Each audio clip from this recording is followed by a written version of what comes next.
Hi hello నమస్తే welcome to public talks. చెగువెరలా ప్రశ్నిస్తాను, సింహంలా గర్జిస్తాను అని చెప్పి అధికారంలోకి వచ్చిన జనసేన అధినేత డిప్యూటీ సీఎం పవన్ కళ్యాణ్ గారు ఎక్కడా కనిపించడం లేదు. ఆయన గొంతు ఎక్కడా వినిపించడం లేదు. కూటమి ప్రభుత్వం అధికారంలోకి వచ్చి ఏడాది గడుస్తున్నా ఎక్కడా కూడా ఆయన సమస్యల మీద పోరాడింది లేదు.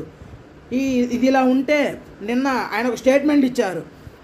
సుపరిపాలన మొదల ఏడాది, పీడ విరగడ ఏడాది అనే పేరు మీద కార్యక్రమాలు చేయండి అని జనసేన క్యాడర్కి పిలుపునిచ్చారు.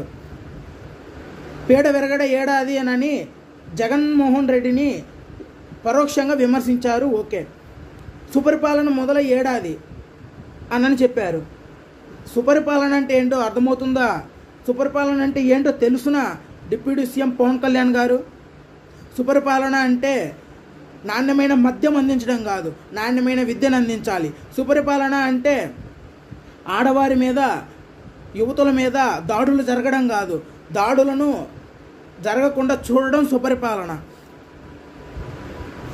యువతను మోసం చేయడం సుపరిపాలన కాదు, యువతకు న్యాయం చేయడం సుపరిపాలన. రైతులను మోసం చేసి 20,000 ఇస్తాము, అండగా నిలుస్తాము అని మోసం చేయడం సుపరిపాలన కాదు. వాళ్ళకి న్యాయం చేసి అండగా నిలబడి వాళ్ళ కష్టాలను తెలుసుకొని తీర్చడం సుపరిపాలన. అంతేగాని మైకుల ముందు నిలబడి ఊగిపోతూ మద్యపాన ప్రియుల కడుపు కొట్టావు జగన్ అని చెప్పడం సుపరిపాలన కాదు. నాణ్యమైనటువంటి పరిపాలన అందించాలి, అది సుపరిపాలన అవుతుంది. తెలుసుకోండి, మీ కూటమి ప్రభుత్వానికి చెప్పండి, మీ కూటమి నాయకులకు చెప్పండి సుపరిపాలన అంటే ఏంటో. సుపరిపాలన అంటే జగన్మోహన్ రెడ్డి చేసినది సుపరిపాలన.